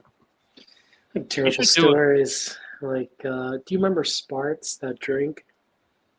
Sparks? Yeah. Yeah. That was before it was, well known. I would go with my roommate, bring a Sparks, drink that on my way and into the Kinko's, and help him make copies of his zine. It's pretty shit-faced. Damn. We should do a Vinyl Community Social Club zine. Good. I really am thinking about doing a zine because I was thinking about it the other day. It's like, of course I have things to talk about, like things that I want to say. Alan, I think everybody would love it. Everybody would love like a rant zine from you, Sure. I love Johnny Piva mentioned Jerry Cantrell working at the Kinko's and Jerry Maguire. Really? That's amazing. There was that scene that cut to Jerry Cantrell. Oh man, why is he in the movie? No, because you remember Tom Cruise's character goes to Kinko's to make copies of his manifesto, right? And there they cut to Jerry Cantrell saying that this is the way this is how you go to be great. Like really hang your balls out there, And you have to rewatch that movie. That's a great movie. I was dying when I saw Jerry Cantrell. That's funny. But yeah, it was heavier, Nate. It was heavier. We were talking about a heavier topic, Nate. All that zines were like, honestly, what was that stuff early in Live Journal? You guys remember Live Journal? There's an evolution. Yes. So zines became things like Live Journal, blogs. There's other ones from the internet that I don't remember. But this is why I think it's important. Well, I don't know if it's important. I don't know if kids these days would get into zines, but I think if it's like more than 45 seconds, they can't really focus on it. So I'm not sure if it'll work. Yeah, Cameron Crowe. Yeah, so I mean, that was the formative years. Was very much like it's always been. Like I listened to tapes not because I cared about the format of tapes, but because I wanted to listen to music on my Walkman, right? Mm-hmm. So like I had to get tapes because that's what I wanted, right? I also had a tape player in my car. So even when tapes had kind of gone out of favor and most people were buying CDs, I was still buying tapes. I would buy CDs for things I wanted to listen to at home. And I'd buy tapes for things that I wanted to listen to while I was walking to and from work or whatever the case may be. I used to make a lot of dubs, like a lot of like twofers, because it was you could get the 90-minute Maxell and you could get an album typically on each side. So I used to do the same thing, except I would buy them on CDs and then tape them. Yeah. In my But aforementioned best friend in high school, Brent, his father was in tech, right? He did some kind of like nerdy type tech job. So he was the first person I knew to get a CD burner, and this was like way in the beginning of the whole CD burner thing. So he took 3 Bad Religion albums and put it on one CD for me, and I thought yeah, I still have that CD, and I thought that was so amazing, right? Like he obviously had to have compressed the music to fit it all in there. But I remember taking like money I'd saved for work and graduation money, whatever, in high school, and I had to get a laptop. It was like a big deal, and I cared about nothing. But I actually had the dual CD burner on the laptop, one on each side. It was incredible. I wish I still had it's that thing. crazy, like how much we've done in our lifetime, how many Yeah. things we've gone through music wise. Like it. Anyway, what are people saying in chat? I feel like there's a lot of stuff in chat I'm missing tonight because I'm not really paying attention. No, they're talking about the zines and Still Alive. It's so funny you mentioned that your friend burned 3 Bad Religion albums on CD, and you thought that was the greatest thing, but now we look back and the fidelity probably suffered big time. Well, honestly, like it wasn't. I don't remember it being all that bad. You know what I mean? That's what I'm saying. Like, yeah, I don't know if you could tell. Yeah. What kind of Walkman did you rock? Oh, I don't remember. I mean, I do specifically. I don't remember when I was mainly walking around with at that time, but I do remember getting that fancy yellow one with like The Sony? Yeah, where Yeah, it yeah. kind of That's what like closed up and latched. Yep, it closed up over. Oh Yeah. yeah, I rocked that. I remember thinking like if you had one with bass boost, thinking that was like a big deal. But yeah, that yellow Sony one, because it was waterproof, right? You could take it in the pool. Yeah, and they had those earbuds which were like over the top of flat, like kind of flat that went in, and like I always felt like those were the loudest. Yeah. That and then I had the Discman too. Eventually, the Sony Sport Discman for sure. Yeah, I did have Discman for a long time. But the whole thing with Discman, all I needed was shock proof or whatever. Because I wanted to walk around without. And I used to carry this thing. It was like not a fanny pack, but it was like a thing around my waist that held the Discman. Oh man, I was like that dork. So that's why I to this day that's what started like my hooded sweatshirt craze. Like it's hard to find me out of a hooded sweatshirt, and that's because I used to put the Discman in my hooded sweatshirt, and then I would put like, you know how like remember it became fashionable, people would like to have the thumb holes or whatever. Well, I used to have a hole in some of my hoodies before they did it, like in the sleeve, so I could put the headphones through. This way I would never get them caught on anything. Real That's nerds. A big thing when I play. That may be a poker thing too. I always did that when I played poker to keep the wire out from in the way. Yep. Absolutely. Oh, you wear headphones at the table? Me too. Yeah. You have to. To tell though, if you pause the music, they see you pause the music before your hand, then you know you have something good. Yeah. Got to be careful. I did have that too. Record Talk. You know, you had the Discman in the car with the adapter for the cassette deck. I had that. So there was, remember there was shock resistant and then shock proof, and that was like a $50 or $60 price joke. Oh man. Did you ever have mini discs? So I had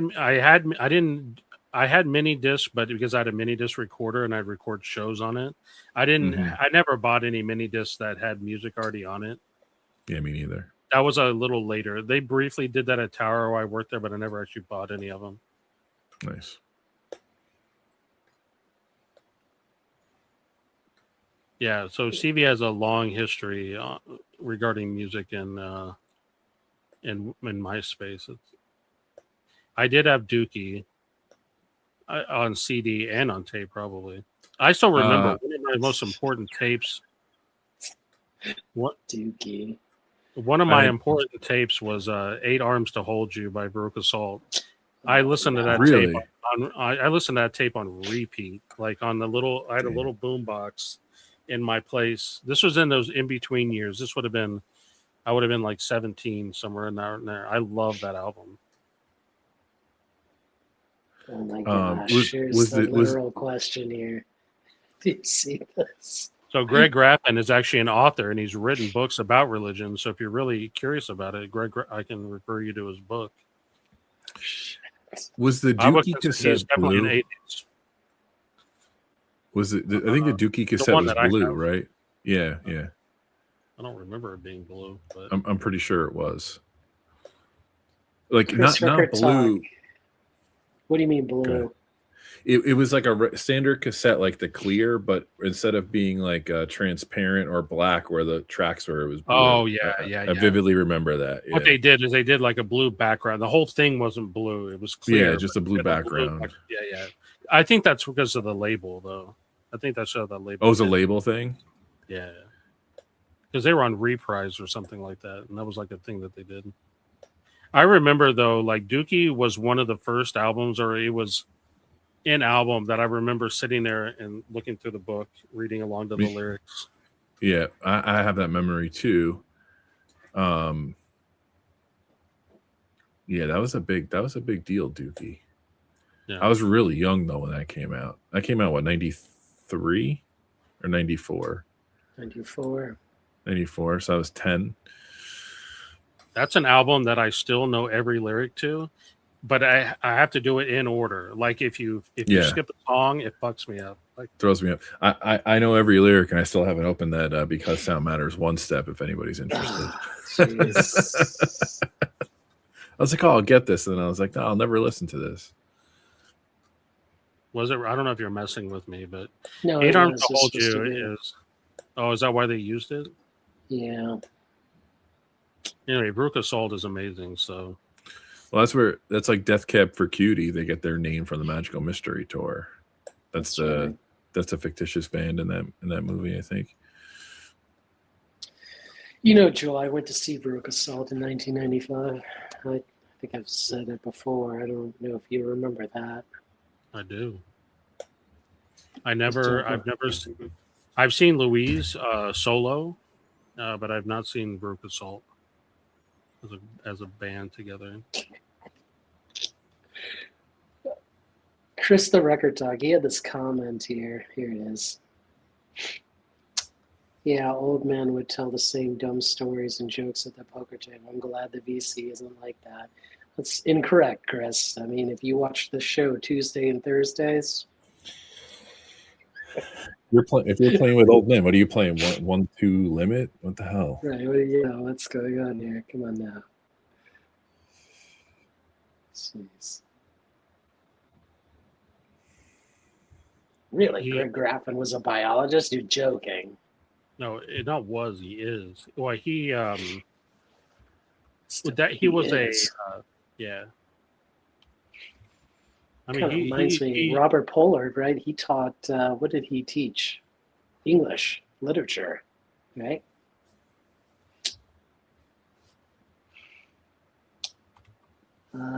Stevie, you can watch my comparison video. I did one.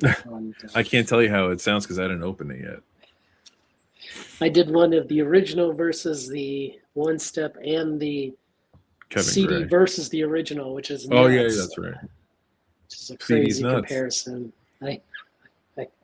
Where's Jose when you need him? Yeah, I think when you get settled again, I think you got to bring back those CD comparisons because they're revealing. Well, I did buy one of the Ultimate CDs. Let me go.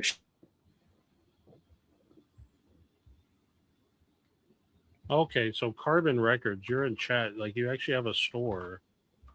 Yeah, oh, really? Yeah, and he says because someone in our BK said ordered a bundle with one of the zines. So he has zines on his website. The very first thing on the website is this thing that has a zine on it. It's so hard to keep track and follow everybody. I don't know if Carbon's ever been in the chat. I apologize. Like, I wasn't following Elliot. I didn't even know. God only knows who else I'm not following. So that's Carbon's site. Sorry, I'm looking at my phone. Oh, here's Carbon Records. I got him. Nice. And Record Talks over here talking about playing Omaha High Low. Oh, nice. You're playing Big O. Is that when I think when you say Omaha high low, that means limit versus Big O is pot limit. Yeah, I Actually, don't it's play the pot limit. I prefer pot limit over limit. But Right, that's just it's the depends. same. Sorry, Is I it just considered had some. degenerate? yeah. Yeah, exactly. That's why I hate pot limit. I don't play a No, lot of pot anymore at all, but at the place that I used to play, there was a card house in town that we kind of built. I didn't we didn't own it, but we kind of built it up. That's true. For the longest time they wouldn't play any Omaha. I finally convinced them to play PLO. They played PLO for 1 week before skip. For Crisco. He We're having was. we're having all kinds of technical issues tonight. I think. Well, because I'm hosting this on the iPad on sketchy internet, and Chris is now.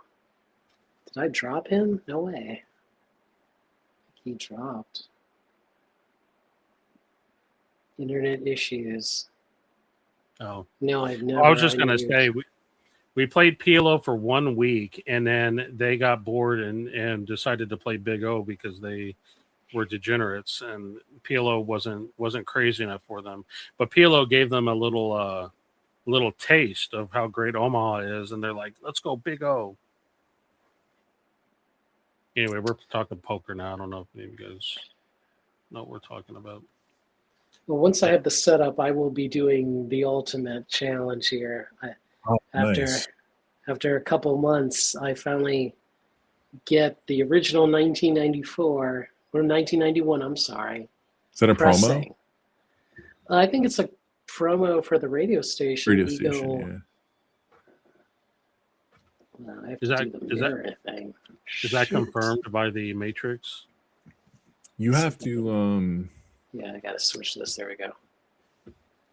Now it's better. There we go. Oh, Jeff corrected me. He's right. Yeah, Bonzo bad played the song "Death Cab for Cutie." My bad. So you have to do Weezer Blue Album on that as well. They really need that shootout. You know what? Again, I looked locally for this. Impossible. I had to like bite the bullet, search on eBay for a month.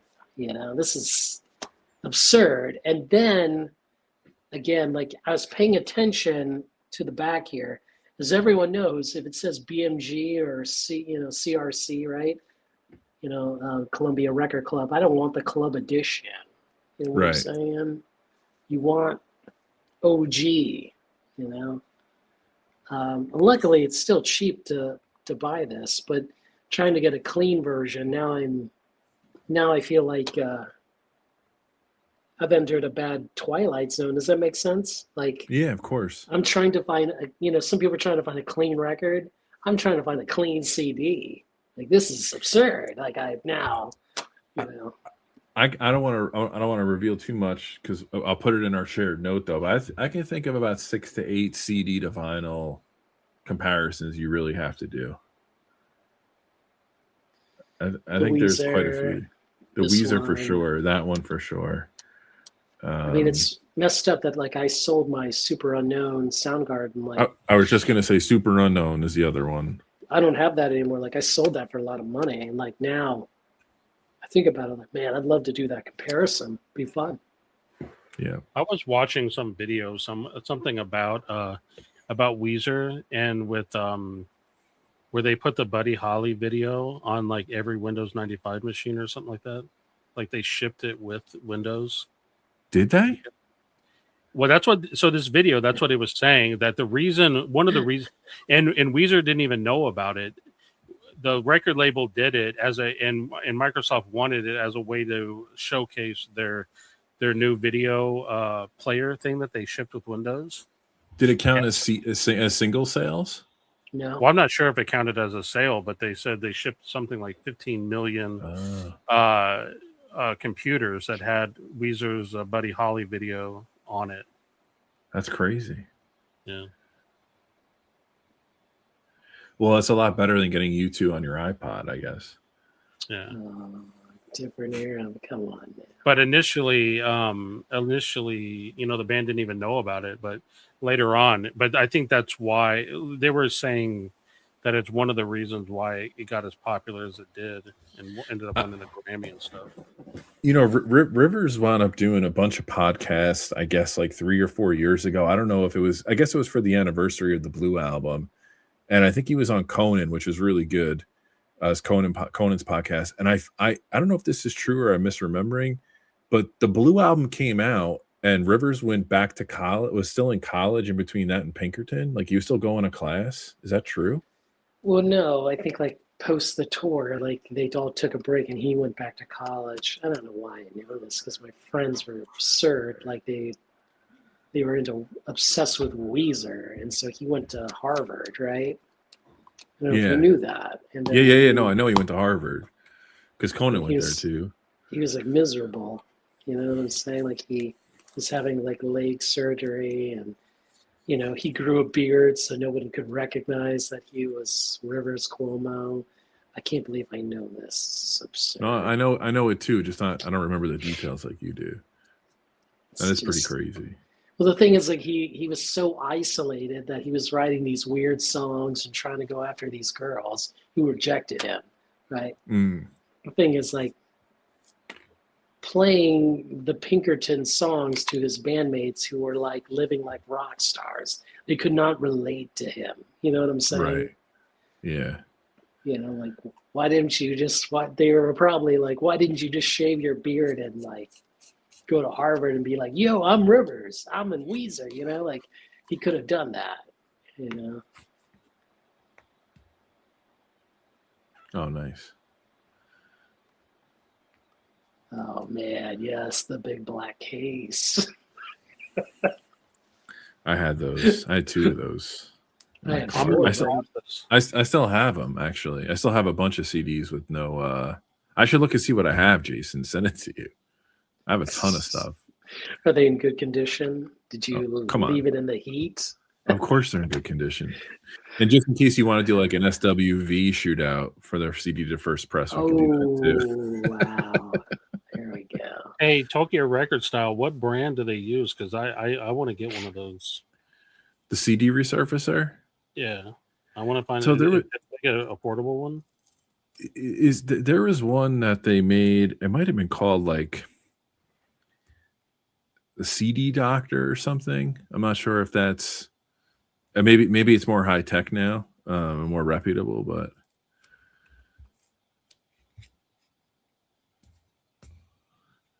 so we got Wolfman and 20 guys. Yeah. All right. I know we didn't show too many records. I know we started with I guess this could be controversial. Yeah, we didn't say anything wrong.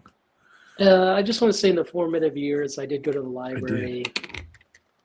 I actually did like a Rachel interviewed me about this, but that video is long gone since her channel got cut. I did get Bruce Springsteen, Born in the USA, Coltrane's Blue Train, The Byrds. I believe The Byrds was either the first or the second record. And then there was like another record, maybe like What's Going On, I think. They had those at the library in Cincinnati.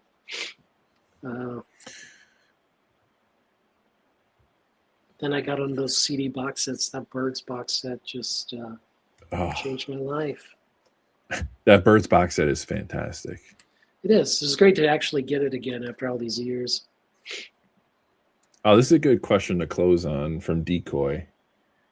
How does your first 5 records stack up against your top 5 records? It's tough. Oops. How do I answer this?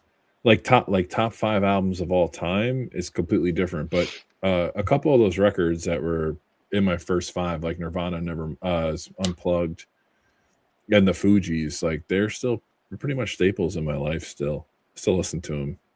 Not a lot, but enough. I think the Byrds album still stands up. I mean, I bought the Springsteen thing right before the that movie that came out, and to hear it again was like, it was a tad bit interesting to hear like that one in Nebraska only to find out that like he recorded said like both things at the same time, you know, that history, which I just didn't know, but then he held back Born in the USA because he wanted to put like Nebraska. It's great. Yeah, it is awesome. Joel, what about you? How do you, oh, sorry, Jason. No, go ahead. What's the question? Records. Decoy asked, how do your first 5 records stack up against your top 5 records? What do you like? Which one do I like better? No, like, do any, I guess I interpret it as, do any of your first 5 records stay in your top 5 of all time? You understand? I do. It's hard for me to answer that because my first 5, if we're talking about records, we're talking about vinyl, they were all 45, so they wouldn't. Yeah, that's true. But if the spirit is, you know, a lot of people say like, you know, whatever you first got into is kind of what remains your favorites growing, you know, as you get older. I mean, there is an element of that, right? Like, you know, the stuff that I discovered in my formative years of industrial music, you know, stuff like Ani DeFranco, Bikini Kill, Fugazi, that is still stuff that I love today. And a lot of the stuff that I listen to is stuff that's inspired by the, you know, like I didn't go off and I'm not listening to like, you know, the didgeridoo music, you know, so something that's like completely unrelated to what I listened to when I was a teenager. So I don't know if that answers the question or not. Yeah. I guess I never get sick of what I first loved when it comes to music. Yeah. Really? Yeah, I never get sick of it. Yeah, I don't. I don't listen to it repeatedly, but I don't. There's very few bands or artists that I listened to when I was younger where I go, I can't believe that I listened to this. Unless it was like Soul Asylum or something like that. What? I just ribbing you guys. Yeah. Speaking of, is that a new one? Is that a new one? Greatest hits? No, this is Breathless, man. This is. Oh yeah, that was a big one. Shit. Yeah, no, everything I listen to, like, you know, I used to listen to New Kids on the Block. I still like New Kids on the Block. You know what I mean? Where's your Harry Connick Jr. CDs? That's what I want to know. He almost bought I never listened to Harry Connick Jr. Huh? I'll send you one you'll love. Guaranteed. I did listen to Chris Isaac. I like Chris Isaac. Oh, Chris Isaac is awesome. Yeah.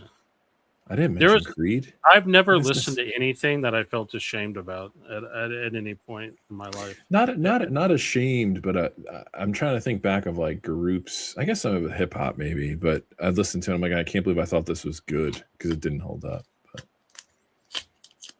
No, everything I only listen to good. To me, there's 2 genres of music. There's good music and bad music. Good music is whatever I'm listening to. And bad music is whatever stunt he's listening to.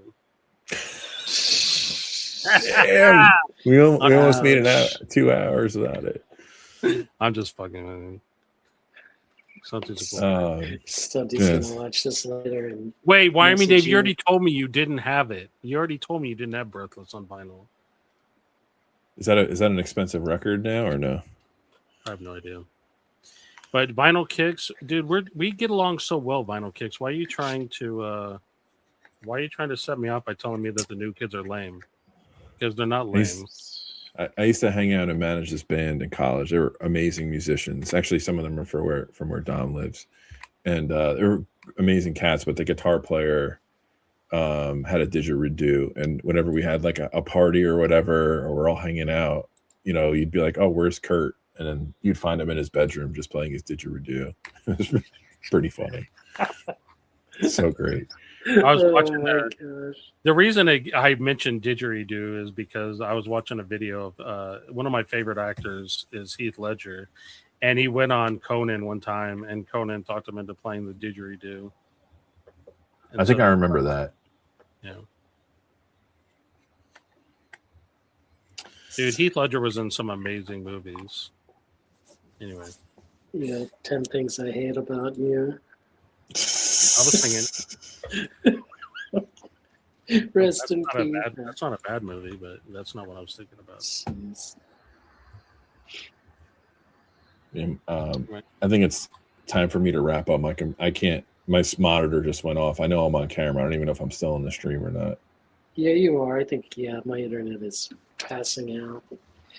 I want to thank everyone in the chat. I want to thank the Groove Seeker here, Static ATX. And again, thank you guys in the chat for listening to me ramble a little bit about Minneapolis. And I want to thank everyone again for sharing their formative years. Nate Mars, Nate Wolfman, can you put the link of your stream? I'll put it. Yeah. You'll put it? Okay. Yeah, appreciate everyone joining. Yeah, thanks everybody, and thanks, Jason. I appreciate you having the courage to bring that up and speak on your feelings. I know that place is home for you for a while. It means a lot to you. So, kudos to you, man. Hey. Sorry, I just want to say, Jeff K., if you really do know Greg Hetson, please do tell him I said hi. Tell him he made Bad Religion for me. Seeing him hop around on stage, I still can see it in my head. How he held his guitar, he'd always like let it hang down. Like he would kind of like lean over, kind of hanging down, and he would do his little dance with the dude. Greg Hetson was amazing live. Anyway.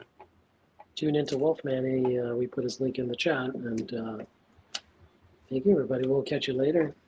Peace. Peace, guys.